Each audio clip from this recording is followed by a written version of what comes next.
Oh no! साहब, देख के ही बंदा चोर लग रहा है। तुम भी हमसे कम नहीं लग रहे हो। मेहनत से ऐसे हुए, चोरी करने से नहीं। चोरी करने में कम मेहनत है का?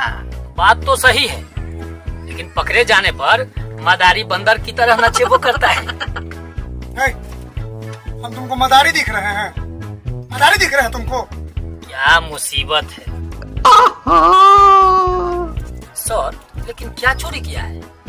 जूता, पूरा इंटरनेशनल जूता चोर है ये। जूता? वो इंटरनेशनल?